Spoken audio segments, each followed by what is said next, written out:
New listings are falling off a cliff in this Florida housing market. If you're new to the channel, welcome aboard. My name is Chris Igo. If you're a returning viewer, I appreciate your participation in our journey. And today we're going to get right in and do a deep dive into the Brevard County housing market, which consists of Palm Bay, Melbourne, and Titusville, because the numbers don't lie.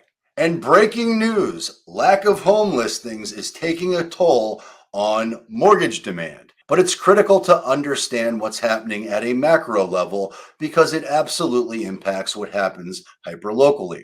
And while briefly mortgage applications had upticked recently, they just dropped 4%. And new listings were down 20% year over year in March, according to Realtor.com. And total inventory was about half of what it was in March of 2019 pre-pandemic, which if you've been watching for a while will not come as a surprise to you because we've been talking about that trend now for quite some time. But the mortgage market has been volatile and the rates have been all over the place.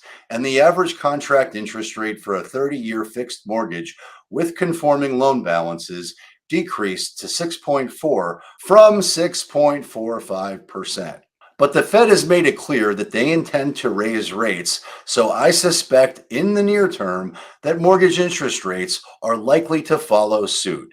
Yet to be determined, I don't know, but I do think towards the tail end of this year, when home prices start to cooperate with inflation, I do think that we will see some relief as far as mortgage interest rates are concerned.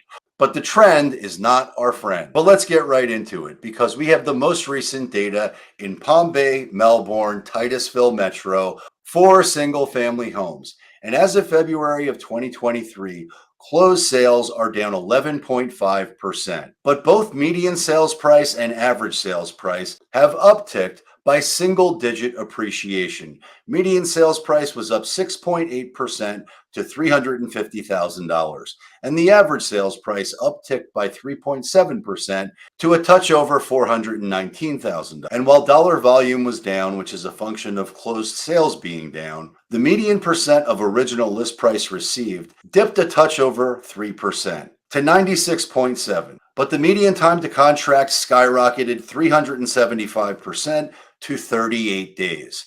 And to be clear, although that number looks big, and it is a big increase, 38 days is a return to normal. Median time to sale is up 78%. It now takes 89 days. New pending sales are down 12.2%. But the number that I am most concerned about, the number that is falling off the cliff, is new listings. New listings are down damn near 16% to 854, down from 1,012.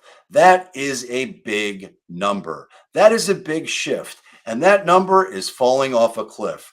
Pending inventory is also down 23.3%. The supply of homes for sale, which is your competition if you're thinking about selling, and are your choices if you're thinking about buying, is up 130%. There are 1,827 homes sitting on the market unsold in this metro, which is great news if you're thinking about buying and not so great if you're thinking about selling. And predictably, the month supply has upticked to 2.1 months, which is a jump of 162%. Although that number is a big percentage jump, 2.1 months is not a long time. 2.1 months is still a strong seller's market, which takes us to median sales price. And in February, it increased 6.8% to $350,000. And unlike some of the other markets that I've covered here recently, it's growing at 6.8%, but it's a far cry from the recent past. And it's a far cry from the 27.6,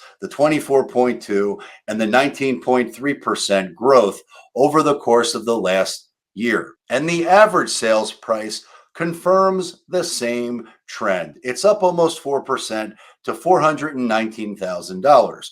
But gone are the days of 21%, 19.6% appreciation, 23%, 26% uptick. Gone are the days of 25% gains, which is certainly a far cry from a housing crash. But make no mistake, buyers have all the leverage in this particular market, which is great if you're thinking about buying and not so great if you're thinking about selling, because the active inventory of homes for sale has been exploding. It was up 130% in February. It was up 140% in January.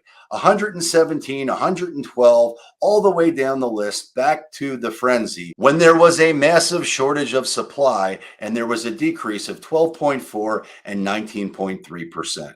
And if you are thinking about selling in this particular metro, I suspect you want to do that before the supply of inventory of homes becomes overwhelming. But as of February, there was a shortage of new listings. New listings fell off a cliff, which takes us to distressed sales. And distressed sales are certainly something that we must pay attention to and must be aware of. Because during the last housing crisis, during the last housing crash, it only took 10% of the homes for sale to be distressed sales to bring down home values by 30%. But as of February, in the Palm Bay, Melbourne, Titusville area, distress sales are a non-event, with short sales being a big fat goose egg and down 100%, and foreclosures remaining the same at 5 total sales, which is a long way of getting to distressed sales are not an issue in this particular market. And frankly, they're not an issue in the state of Florida, at least as of yet. Now, I hope you found this content valuable. And if you did, please subscribe to the channel, give it a thumbs up, share it with a friend. If there's a market you'd like me to cover, which I haven't covered yet, then please leave that in the comments down below and I will cover it right away. And if you're thinking about buying or selling, then please reach out to me directly, because we would love to help. And check out my next video because I suspect you will love it a lot. And until next time,